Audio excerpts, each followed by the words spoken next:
We're announcing one of the largest transformations in the global automotive business. Full stop. Now, the Maverick could have captured many people's hearts with its affordable pricing, excellent fuel economy, and driving experience that seems more like an SUV than a powerful truck. What if we teased you with hints of something much more fascinating that was just around the corner? Prepare yourself, as the Blue Oval Company is bringing back a classic brand from the heyday, a grandiose muscle car in addition to preparing for another revelation. It's the Ford Ranchero, of course.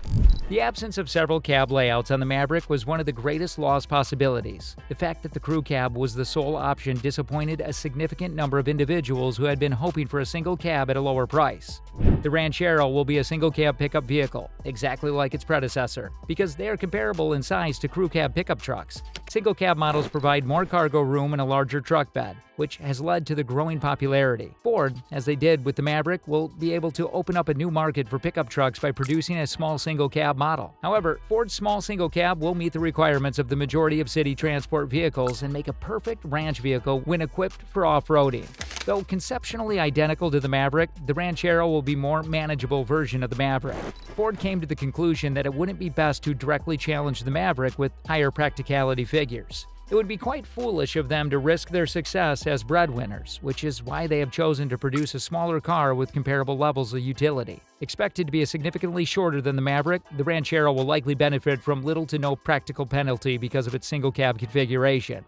However, Ford will still make the Maverick relevant by making it a single cab model, giving the Ranchero an equal opportunity to flourish. However, the Ranchero is anticipated to feature a unibody chassis, just like the Maverick, meaning that there won't be any extra fines when navigating through towns or attacking turns. But the Ranchero won't have an option for all-wheel drive. It will mostly be a front-wheel drive car. However, the Ranchero will utilize Maverick powertrains, even if it doesn't employ the Maverick base. The Ranchero will be available with two distinct engine options, similar to the Maverick: a 2.0 EcoBoost turbocharged inline-4 and a 2.5 hybrid. It is reasonable to expect that the 2.5 hybrid engine will be the more popular choice amongst the two engines. This is because the Ranchero will weigh far less than the Maverick, allowing the hybrid to achieve higher MPG ratings. The top-of-the-line performance and off-road variants of the Ranchero will be the only vehicles that use the 2.0 EcoBoost. Additionally, all-wheel drive is only anticipated to be available as an optional extra on the 2.0 EcoBoost cars. Front-wheel drive is the only drive choice available on the hybrid variants. If it is added to the lineup, the Ranchero may also come with a 4-cylinder engine with a lesser displacement than the Maverick powertrains. It'll probably only be available on the base trim levels and be best used for city driving. An intriguing experience when operating a vehicle, the Ranchero's unibody chassis has already been discussed, but we neglected to add that. In contrast to the Maverick, the Ranchero will come standard with softer suspension and lower ground clearance. It'll effectively address the majority of issues and grievances with the Maverick's ride. The Maverick lacks personality and is, to put it simply, quite bland. Driving the Ranchero won't be as monotonous as it is with the Maverick, since it's a little city pickup truck. Most Rancheros will be more concerned with being tolerable and comfortable in town than they would with being an off-road vehicle. The Ranchero is anticipated to have a ground clearance akin to that of a standard road vehicle rather than SUVs. The reduced center of gravity will help it be more stable around curves. You should also anticipate that the Ranchero will be more agile in turns because it will weigh less than the Maverick. It'll be more energetic as well because of the shorter wheelbase. The Ranchero will be far more comfy than the Maverick, but comfort is ultimately what matters most. It won't require firm suspension to stop bouncing whenever you hit a pothole, since it'll be lower to the ground. Furthermore, it will be considerably more comfortable on wide roads because of the much reduced body roll. Oh, and the aforementioned Dreamer will work perfectly for you if you're explicitly searching for a jacked-up Ranchero, since it's anticipated to feature a raised ride height and strengthened suspension. It won't be as spacious as the Maverick, and its seats will probably be just as boring, but all in all, it'll be a fun car to drive. All of these considerations, though, bring up the most important query that has many people baffled. Why is Ford producing two little pickup trucks?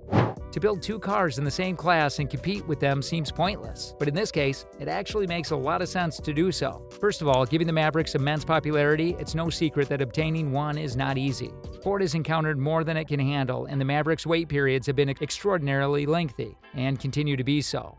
Not to mention Maverick's ongoing problems with quality control. Once you drive it out on the showroom, seats have been known to wrinkle. The vehicle's general quality and finish are, to put it mildly, unimpressive, and the 2.5 engine has been beset by reliability problems.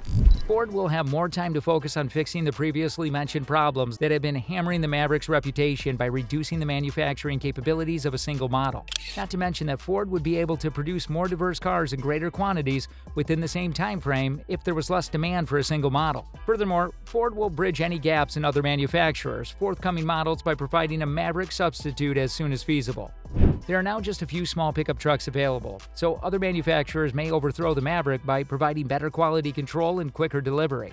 Additionally, most Maverick customers won't find it difficult to switch to the Ranchero if it reduces their waiting period because they're technically comparable to one another. Plus, Ranchero will manage to achieve decent, if not spectacular, sales statistics since there is a need for a more compact two-seater pickup truck. Ultimately, by expanding its range of pickup trucks, Ford will eventually dominate the industry with its models and branding, growing its position as a major player. As a result, their already very desirable models would become even more desirable, increasing their resale value. Therefore, even the Ranchero's debut seems a little odd. It was carefully thought out and is anticipated to solidify Ford's place as the industry's top pickup truck manufacturer. With the continued growth of the tiny pickup truck industry, Ford will need to move quickly if they want to sell a lot more Ranchero models. The majority of other automakers have already put a lot of effort into their little pickup trucks. The most well-known of them is Toyota, whose Toyota Stout has almost been verified. Some reports claim that the Stout will be available as a crew cab and a single cab, not to mention the potential price difference between the Maverick and the Stout. This implies that Ford may lose market shares to the Stout if they don't release a Ranchero soon. With this in mind, we anticipate the Ford Ranchero to be unveiled to the public in 2024 and going on sale in late 2024 or early 2025. Hopefully they arrive on schedule. Regarding cost, the next generation of pickup trucks is anticipated to be less expensive than the Maverick Ranchero. This is due to the Ranchero's anticipated reduced size compared to the Maverick. Though it won't have as much of the impact as the pricing gap between the Maverick and the Ranger, some consumers will undoubtedly be affected. We honestly anticipate it filling up the streets as soon as it goes on sale, since some Maverick owners require a simple, functional car with plenty of space in the rear. It won't be as popular as the Maverick, which is by no means a jack-of-all-trades car, but it'll still be well-liked. It's anticipated to start at around $20,000, which is a few thousand less than the Maverick. In all honesty, though, you should go for the Ranchero if you don't need the extra 2 seats in the rear and want something that's more practical in town. Here it is. The Ford Ranchero is a vehicle that flawlessly blends heritage, innovation, practicality, and economy. Cars like the Ranchero are like lighthouses, directing us to the shores that promise excitement and utility as we ride the waves of automotive progress. That's it, guys. Keep supporting and subscribing to our channel.